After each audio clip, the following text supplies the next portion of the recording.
ఏమైందన్న మీ tractor? దీనికి mileage problem ఉన్నా. ఎప్పటి నుంచి బండి తీసుకున్నాడు? బండి ఎప్పుడన్నా మోడల్ ఇది? 2022. 2022. ఎంత వస్తుందన్న మైలేజ్? 6 లీటర్లు పోతుంది గంటకు 6 లీటర్లు. అంటే రోడ్డు మీద ఏమైనా చెక్ చేసినారా? రోడ్డు మీద కూడా 6 వస్తుంది అన్న, చెక్ చేసాం. రోడ్డు మీద 6 వస్తే ఎట్లా వస్తుంది? 6 కిలోమీటర్లా లేకుంటే 6 లీటర్లా? లీటర్కి 6 కిలోమీటర్లు వస్తుంది. సేద్యంలో 6 లీటర్లు పోతుందా గంటకి? ఏమేస్తారన్న సేద్యం అంటే? రోటావేటర్ 5 మడతలు. 5 మడతలు గుంటక. ఫ్రెండ్ అన్న రొద్దం నాగిరెడ్డిపల్లి నరేష్ అన్నది 744 XT మైలేజ్ రావడం లేదంట. మనం ఎఫ్ఐపి ఒకసారి టైమింగ్ చెక్ చేసాము, అడ్వాన్స్ కానీ రిటార్డ్ కానీ ఏమైనా ఉందేమో ఒకసారి చెక్ చేసి కొంచెం రాము. ఇది ఒక్కసారి చెక్ చేసి టైమింగ్ అంతా చెక్ చేసి చూద్దాము. మీకు టైమింగ్ ఎంత ఉంది, ఏం కథ, అది అడ్వాన్స్ ఉందా రిటార్డ్ ఉందా మొత్తం అన్నీ వీడియో చేసి చూపిస్తా.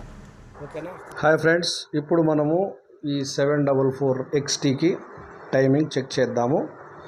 ఈ విధంగా మనము బిఫోర్ టీడీసీ పుల్లి మార్క్ మీద ఉన్నటువంటి ఈ టైమింగ్ పిన్ను కోయిన్సైడ్ అయ్యేదా లేదా అనేది చెక్ చేద్దాము. దీనికి ఆయిల్ వేసా నేను. ఆ మార్క్ మీద ఈ డ్రాప్ పడితే కరెక్ట్గా ఆ రెండు కోయిన్సైడ్ అయినట్టు చెక్ చేద్దాం.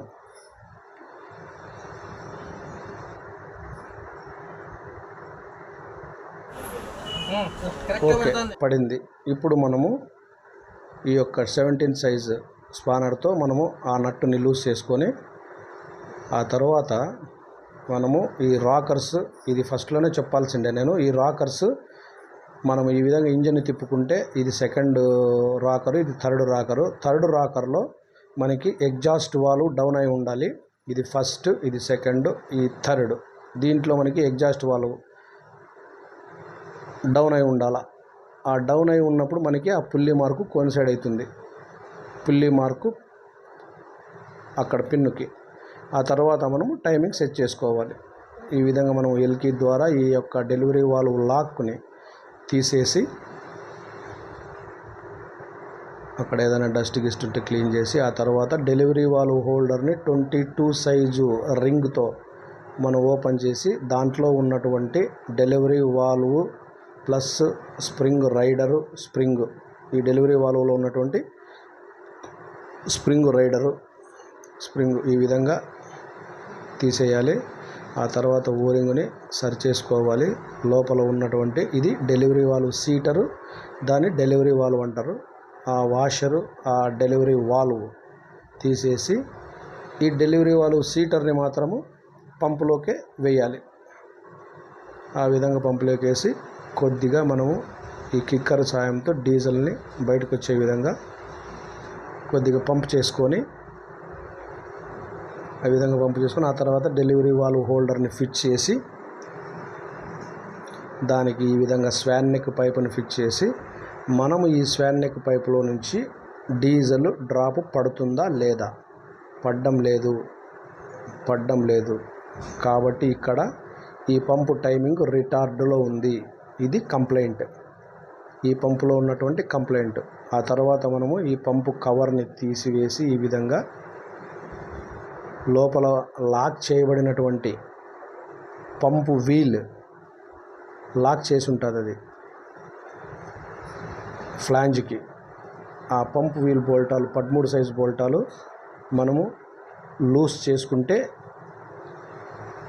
ఆ క్యామ్ షాఫ్ట్, ఈ 22 సైజు బోల్ట్ క్యామ్ షాఫ్ట్ మనము రొటేట్ చేసుకోవచ్చు, లేదంటే రొటేట్ కాదు అది. కాబట్టి ఈ విధంగా ఈ 3 బోల్ట్లు మనం లూజ్ చేసుకొని ఆ తర్వాత 22 సైజు ఓపెన్ ఎండ్ స్పానర్తో ఆ 22 సైజు బోల్ట్ని రొటేట్ చేయాలి. ఎప్పుడైతే మనం అది రొటేట్ చేస్తామో పంపు క్యామ్ షాఫ్ట్ లోపల ఉన్నటువంటి ప్లంజర్లు ఇవన్నీ ఆపరేట్ అవుతాయి. ఈ విధంగా ఇప్పుడు మనం అది తిప్పినాం కాబట్టి ఇంతకుముందు డీజిల్ రాలే, ఇప్పుడు డీజిల్ వస్తూ ఉంది. దీన్ని మనము డ్రాప్ కటింగ్ చేయాలి. ఆ డ్రాప్ కటింగ్ ఎట్లా చేయాలి, ఎన్ని సెకండ్లకి, ఈ విధంగా మనం కిక్ చేస్తూ ఉంటే 15 సెకండ్ల నుంచి 18, 19, 20 సెకండ్లలో మనకి డ్రాప్ పడాలి. ఆ బోల్ట్ని మనం స్పానర్తో రొటేట్ చేసుకుంటూ ఈ విధంగా మనము దీన్ని డ్రాప్ కటింగ్ పెట్టుకోవాలి. దీన్నే స్పిల్ కట్ ఆఫ్ టైమింగ్ అంటారు. ఈ విధంగా మనకి డీజిల్ వస్తూ ఉంది. డీజిల్ రాకూడదు, డీజిల్ వస్తుంది రాకూడదు. అలాగే తిప్పుకుంటూ దాన్ని రొటేట్ చేసుకుంటూ మనము ఆ డ్రాప్ని చెక్ చేసుకోవాలి ఎన్ని సెకండ్లు పడుతుంది అని. ఇప్పుడు మనము కరెక్ట్గా పడింది. ఈ విధంగా మనం సెట్ చేసుకునేసేసి యాజ్ ఇట్ ఈస్ అన్నీ మనం ఇంకా ఎట్లయితే ఓపెన్ చేసినామో అదే విధంగానే అన్నీ ఫిట్ చేసుకుంటా పోవాలి.